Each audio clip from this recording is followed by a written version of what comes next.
My name is Lauren. I'm 38 years old and a housewife. I retired and became a housewife after marrying my husband, Gabby. We have two children. Our daughter, Sophia, is in third grade of elementary school, and our son, Lester, is in first grade. I'm home. Ah, Daddy, welcome back. Welcome back, Daddy. I got 100 on my test today. Oh, that's great. I got 100 too. Lester is just a first grader. It's not that easy for him. Sophia is being mean. Well. Hey, both of you, you're troubling Gabby, aren't you? Gabby, welcome back. I'm home.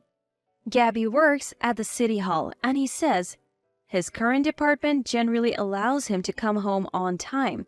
Therefore, even though he's busy with work, he manages to get home in time for the kids' dinner and helps out with household chores. He's a husband whom everyone in the neighborhood is envious of. Go take a shower with the kids first. I've already filled the tub with hot water. Oh, thank you. During the usual conversation, Gabby's mobile phone suddenly rings. Daddy, your phone is ringing. Oh, it's from Mom. Let me answer it. Hello? Hello, Gabby, how have you been?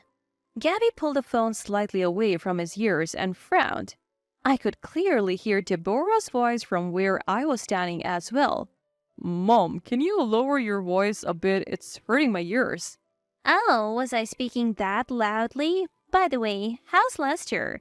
I want to see my adorable grandchildren. It's been a while. Deborah keeps dominating the conversation, making Gabby visibly annoyed. Gabby's parents' home is in the neighboring state, about a 2-hour drive away. We only visit around Christmas, so we see them about once a year. There is a reason for that. Sorry, we're about to eat dinner, so I'll call you back later. What? Wait, Gabby. Gabby abruptly ended the call and switched back to a smile. Wasn't it Grandma on the phone? I'll call Grandma back later. For now, I'm hungry. Let's take a shower and then have dinner. Okay, all right. Gabby headed for the bathroom with Sophia and Lester. I assume Gabby didn't want the children to hear his conversation with Deborah while they were awake. After dinner, once the children were asleep, Gabby called Deborah back. Honestly? How long are you going to make me wait? I go to bed early, you know. I get sleepy at night. I didn't want to show the children an angry face. Mom, why do you always focus on Lester and never care about Sophia? Deborah isn't exactly sexist, but she definitely favors boys over girls. That's why she always prioritized Lester over Sophia, putting Sophia on the back burner. Don't be silly. Sophia is also an important grandchild, but Lester is a boy. So naturally, he's special. It's only natural to have preferences. Even Sophia understands that. What? In our family, we don't discriminate between boys and girls. You're the only one who says such things, Mom. These discriminatory tendencies are the reason we're reluctant to visit my parents-in-law's home.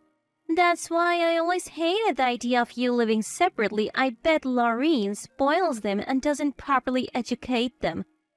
Even Gabby has changed because of Lauren. I couldn't help but smirk at these words. Little did Deborah know, not being tech-savvy and all, that her call was on speakerphone and I could hear every word.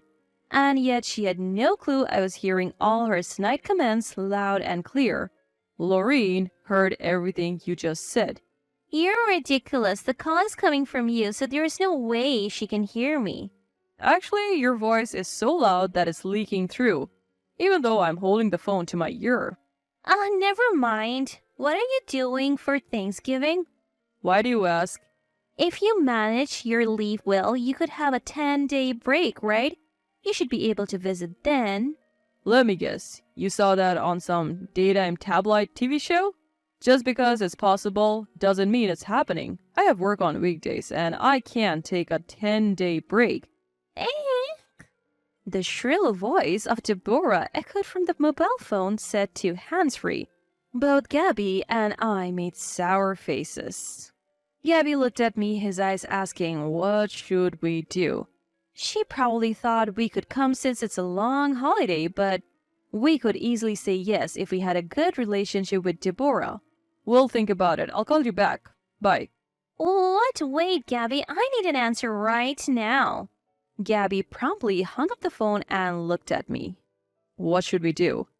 To be honest, if it were only Deborah, we could easily say no, but we have Clive, who's always been considerate to us, and we would like the kids to see him. That's why we find it hard to immediately turn down Deborah's selfish requests. It's sad for Clive, isn't it? True, Lester and Sophia keep saying they don't want to see Mom, but they do want to see Dad. If we just go to see Clive, we'll probably hear something about it. Exactly.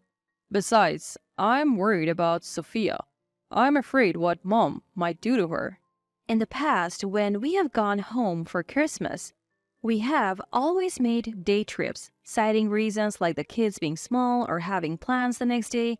But even in that short time, Deborah makes discriminatory comments like, Lorraine, why is Lester so skinny? He's a boy. Fatten him up a bit. Sophia, forget her. Give snacks to Lester. That is why I was against you living separately.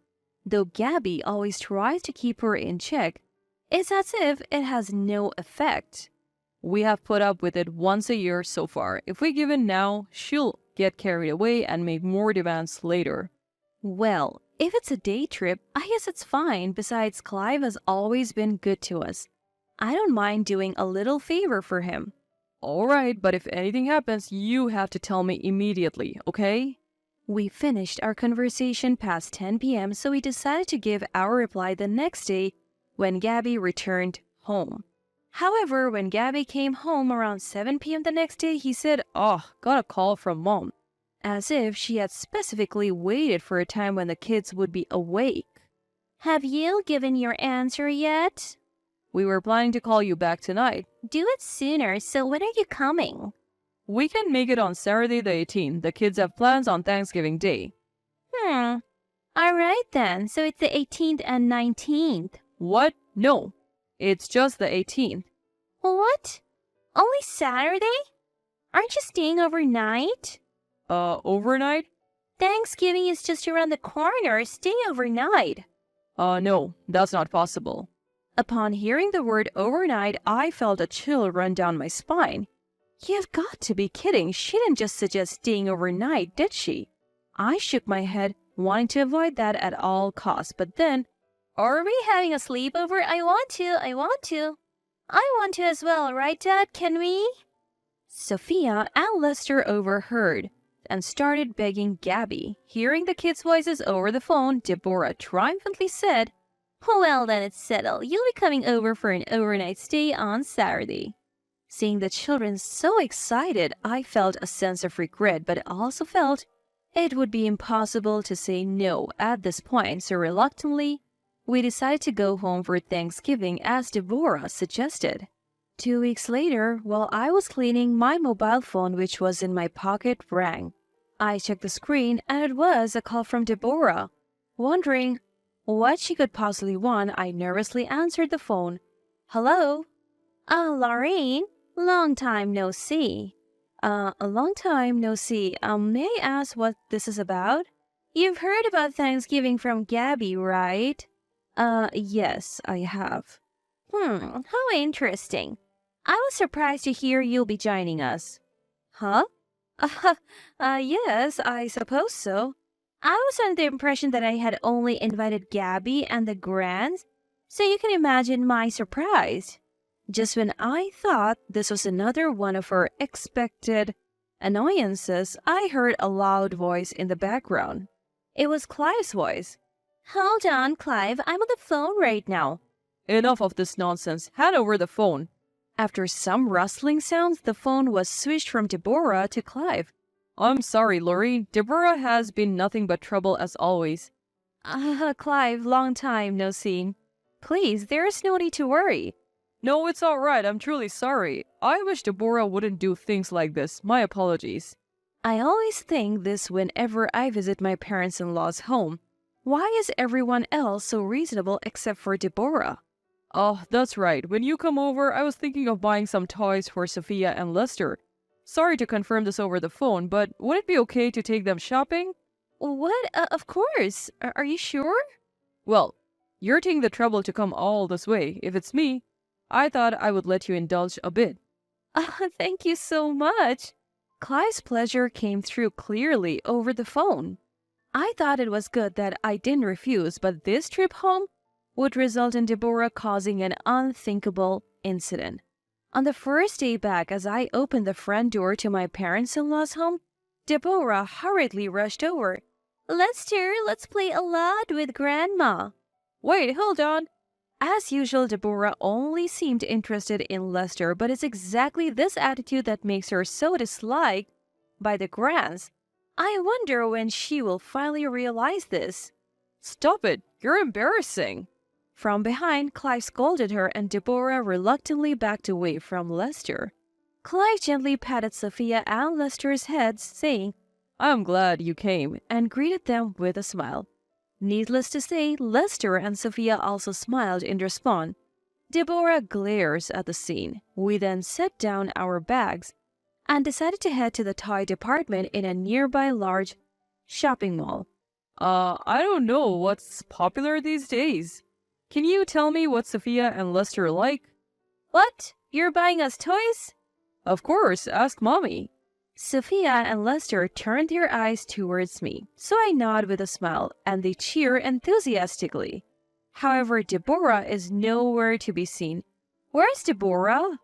I don't know. She was with us just a few moments ago? Hey, Grandpa, I want this. What's this?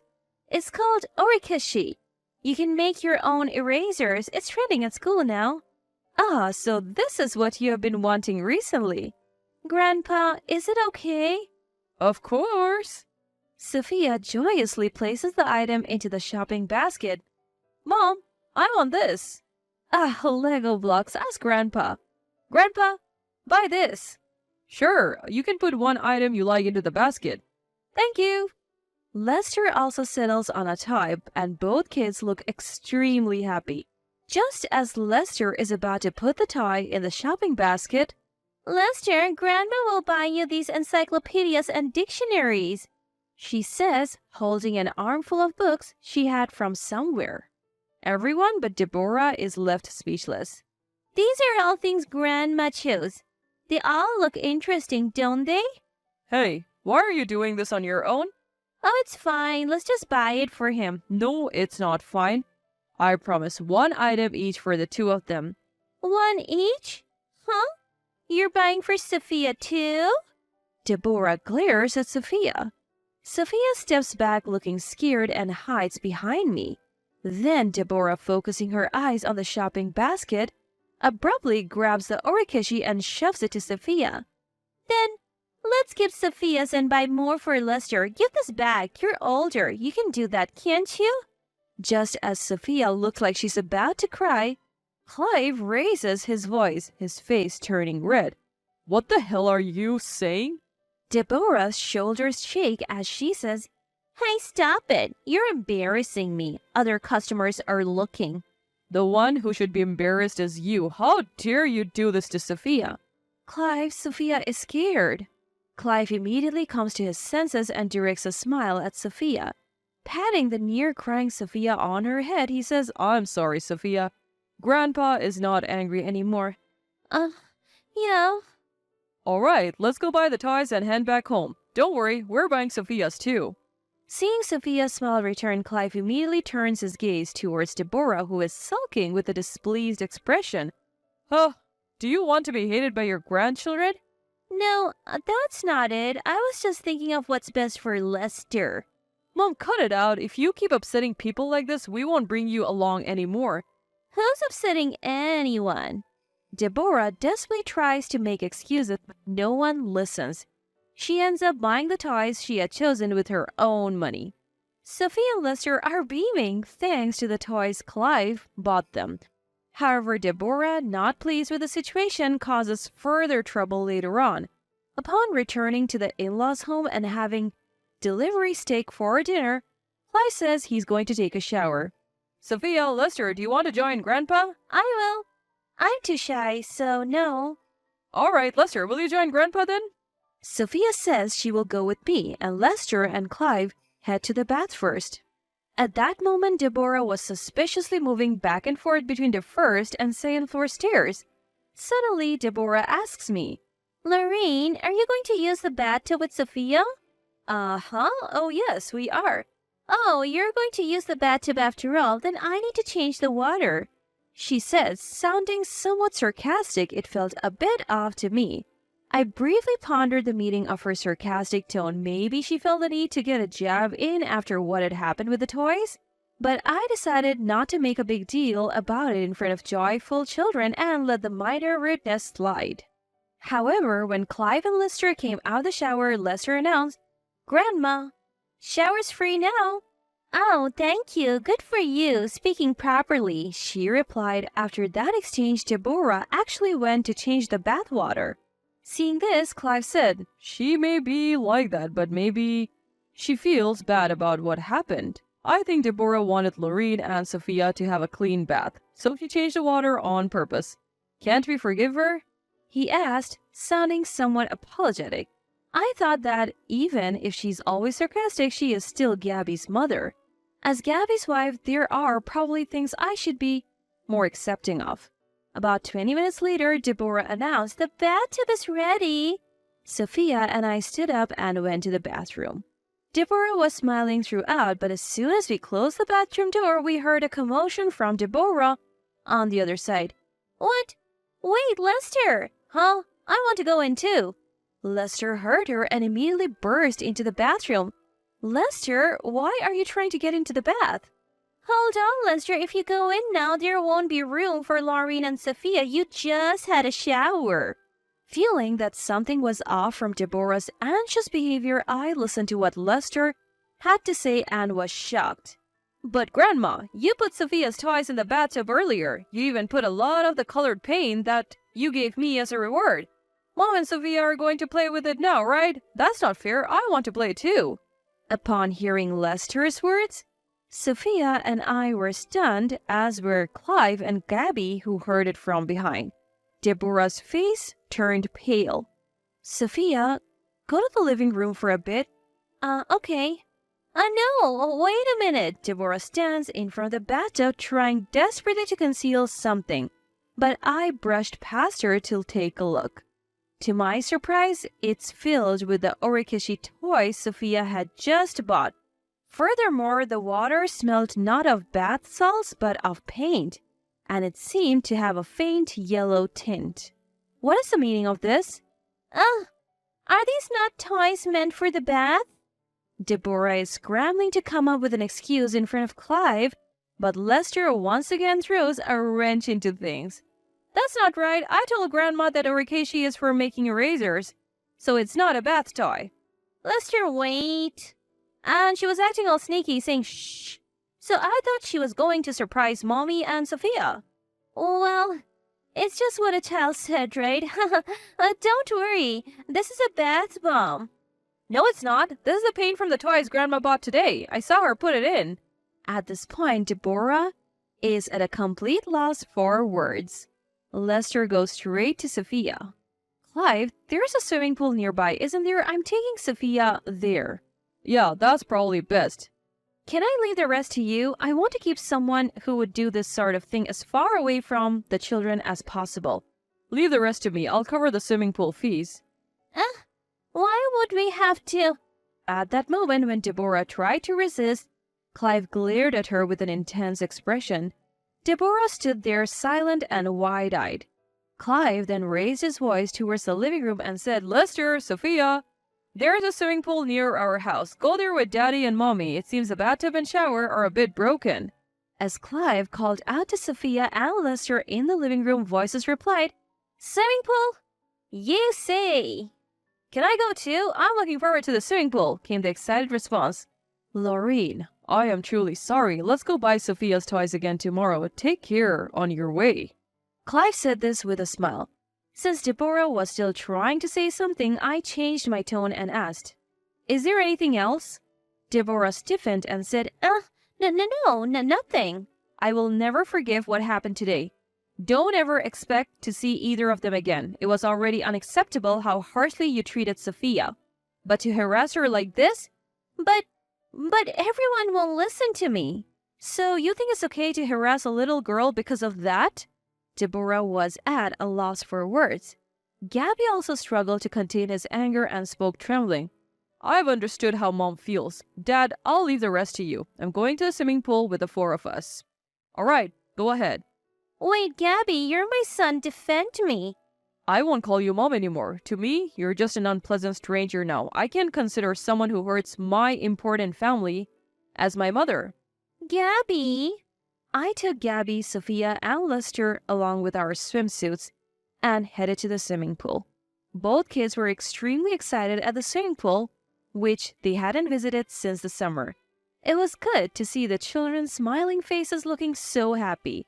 And when we got home, Deborah was nowhere to be found. Did you enjoy the swimming pool? Yes, it was so much fun. The pool was big. I see, that's good. Oh, Sophia, I'm sorry. I accidentally stepped on the box containing the toy I bought for you. What? I'm really sorry. So I'm thinking of buying you 2 toys tomorrow to make up for it. Wow, that's okay then. Not fair, me too. Sophia immediately broke into a smile. Lester also joined the conversation, looking envious, and Clive nodded in agreement with a smile. The next day, the 2 kids were thrilled with the toys they received. We then went to the local theme park with Clive and had a fun day. Of course, Deborah was not there. As for where Deborah went, apparently she was sent back to her parents' home while we were at the swimming pool. A week after our fun day, Clive contacted us to report that they had gotten a divorce. But then, about a month later, what, Deborah? In the morning, the intercom rang. When we checked the camera, there was Deborah. Let me in, please. I came to apologize. As soon as she said that, she began to deeply apologize right in front of the entrance.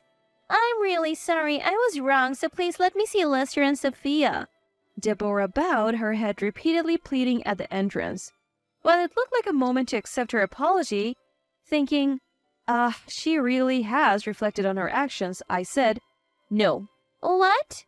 While it's natural to prioritize the children, it seems you have no intention of apologizing to me. Well, even if you said you would apologize to me, I won't open the door. I told you I would never forgive you, right? Goodbye. Wait, Laureen, please. I'll apologize to you too. I then hung up the intercom. It seemed like she was shouting something, but I ignored it.